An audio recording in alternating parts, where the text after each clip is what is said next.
అందరికీ నమస్కారము. ఈరోజు మనం వినాయక చవితికి గణపతికి ఎంతో ఇష్టమైన ఉండ్రాళ్ళ పాయసం అయితే చేసేద్దాము. అయితే ఇదే పద్ధతిలో చేయండి, చాలా బాగా వస్తుంది, చాలా కమ్మగా కూడా ఉంటుంది.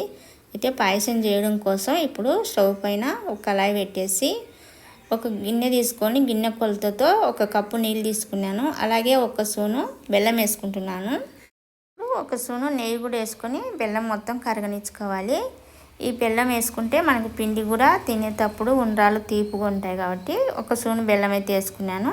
ఇప్పుడు బెల్లం మొత్తం కరిగిన తర్వాత నీళ్ళు తీసుకునే కప్పుతోనే ఒక కప్పు బియ్యం పిండి తీసుకొని ఇలా కలిపెట్టుకోవాలి, ఉండలేం కట్టకుండా. ఇలా కలిపెట్టుకున్న తర్వాత గ్యాస్ ఆఫ్ చేసి పక్కకు పెట్టేద్దాము.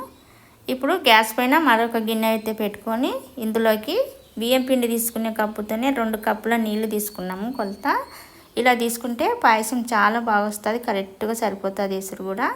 ఇప్పుడు ఇందులోకి ఒక 10 నిమిషాల ముందు నానబెట్టుకున్నాను శనగపప్పు 2 స్పూన్లు, ఇది కూడా ఇందులోకి వేసేసుకున్నాము. అయితే ఇప్పుడు శనగపప్పును ఒక 5-6 నిమిషాలు ఉడకబెట్టుకుంటే సరిపోతుంది. ఈ పప్పు ఉడికే లోపల మనము ఉండ్రాలు అయితే చేసుకున్నాము. ఇప్పుడు బియ్యం పిండిని బాగా మెత్తగా కలుపుకోవాలి. ఇలా కొలత తీసుకుంటే కరెక్ట్గా సరిపోతాయి నీళ్ళు అనేది పిండికి, కానీ మనకు పాయసానికి పోసాం కదా ఎసురు, ఏదైనా ఇలా కొలత తీసుకుంటే చాలా బాగా వస్తుంది. ఇప్పుడు పిండిని ఇలా మెత్తగా కలుపుకున్నాక ఇలా చిన్న చిన్న ఉండ్రాలుగా చేసుకోవాలి.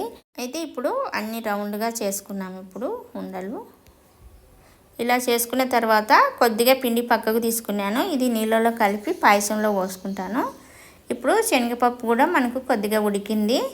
ఇలా ఉడికిన తర్వాత ఇప్పుడు ఇందులోకి ఒక స్పూన్ నెయ్యి వేసుకున్నాము. ఇప్పుడు ఉండ్రాలను కూడా ఇందులోకి వేసుకున్నాము. నెయ్యి ఎందుకు వేసానంటే ఇవి ఒకదానికొకటి అతుక్కోకుండా ఉడుకుతాయి ఉండ్రాళ్ళు నెయ్యి వేసుకోవడం వల్ల. ఇవి ఇలా కలుపుకుంటూ బాగా ఉడికించుకోవాలి, పచ్చి పచ్చిగా లేకుండా. ఇప్పుడు మనం ఇలా చూస్తే ఇలా ఉడికింది కదా, ఇలా ఉంటే సరిపోతుంది. ఇలా ఉడికిన తర్వాత ఉండ్రాళ్ళు ఇందులోకి కొంచెం యాలకుల పొడి వేసుకున్నాము. యాలకుల పొడి వేసుకున్న తర్వాత మనం ఏ కప్పుతో బియ్యం పిండి తీసుకున్నామో అదే కప్పుతో 1 కప్పు బెల్లం వేసుకుంటే తీపి కరెక్ట్గా సరిపోతుంది. ఇప్పుడు బెల్లం కరిగే వరకు ఉడికించుకోవాలి కలబెట్టి. ఇలా బెల్లం అంతా కరిగిన తర్వాత ఇప్పుడు ఇందులోకి మనము ముందుగా కొంచెం బియ్యం పిండి తీసి పెట్టుకున్నాం కదా, అది నీళ్ళలో ఉండలు లేకుండా కలిపి ఇందులోకి వేసుకోవాలి. వేసుకున్న తర్వాత ఎక్కువసేపు ఉడికియకుండా ఒక పొంగొచ్చే వరకు ఉడికించుకుంటే మనకు పాయసం అనేది ఇలా దగ్గరికి పడిపోతుంది.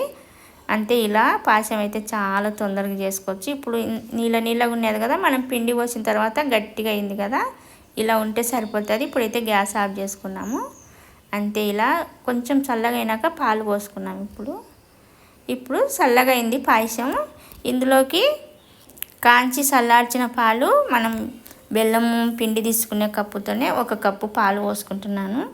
ఇలా కొలతలతో చేసుకుంటే మనకు చల్లగా అయిన తర్వాత కూడా ఇలా గట్టిగా పడకుండా ఉంటుంది పాయసం. అయితే ఇక్కడ కొన్ని వేయించిన జీడిపప్పులు వేస్తున్నాను. మీరు కావాలంటే బాదం పప్పు, జీడిపప్పు, ద్రాక్ష అన్నీ వేసుకోవచ్చు. అంతే, ఇలా పాలు పోసి కలిపిన తర్వాత మనకు ఉండ్రాళ్ళ పాయసం అయితే రెడీ. మీరు ఇలా పాయసం అయితే చేసి పెట్టండి, ఉండ్రాళ్ళ పాయసం చాలా బాగుంటుంది. మీరు కూడా ఇదే కొలతలతో చేసుకోండి. అయితే ఈ పాయసం మీకు నచ్చినట్టయితే మా ఛానల్ సపోర్ట్ చేయండి, లైక్ చేయండి, షేర్ చేయండి.